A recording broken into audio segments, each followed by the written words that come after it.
There is no such thing as a life that's better than the next person's. Even though I'm a person that, has been through quite a significant amount within my lifespan, I'm only 22 years old, and I've also had to grow up from a very young age. And I also just grew up around my grandparents. So I just naturally got that old soul attached to me. The ones that grew up around their grandparents, you know exactly what I'm talking about. But yeah, even though, I have that, and I'm just kind of the friend that's kind of known for being super resilient and has just faced quite a significant amount of challenges, and, is just always able to bounce back from those things. I never try to lead with my ego when it comes to that and see myself as, superior to anyone else, or feel like I'm stronger than someone that may have dealt with less or whatever than me. If you want to do any type of comparison, I try to stay away from that as much as possible, because in a way that's just kind of minimizing someone else's feelings, someone else's traumas that they went through, just because you feel like, oh man, if that was me, then I would have been able to get through that easily with the stuff that I've been through in life. Like, you don't know what you would have been able to handle.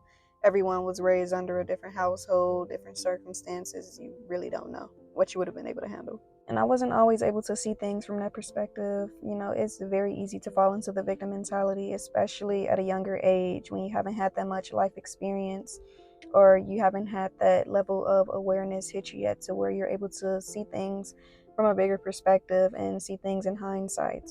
When you're still at a point in life where you let your ego lead you and control you, it's very easy to fall into the thought process of, why me? Like, what did I do? Why isn't this person going through that? Why doesn't that person have to face all these different challenges? And even flipped around on the other end, it's very easy to minimize your challenges and devalue them and feel as if, man, I must be weak or something because this person, I see them facing this huge challenge. Like, man, that seems way more harder than what I'm going through. What am I complaining for? It's like we live in a world where a person gets more respected if they've been through something worse than the next person. And that's why so often you see the suburban kids try to act like they're from the trenches or something when they grew up more privileged than, most people. A lot of people feel as if they have to experience the extremes to be worth anything, to be accepted by society.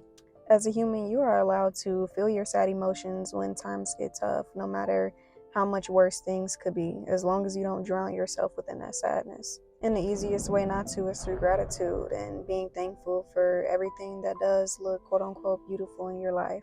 You have to just accept that life always changes. You're always going to feel your up emotions, your down emotions. And also trust that guidance within you, that you have the power to get yourself out of any situation that you don't want to be in. You have that inner voice, you have that intuition. But so often as humans, we don't trust ourselves. We place limits over ourselves. Our minds are limited. Everyone's process is going to look different. Everyone's life looks differently, which is why you must learn to use the gift that God gave you, the gift of an intuition. It's always there. I know you feel it. When are you going to start listening to it?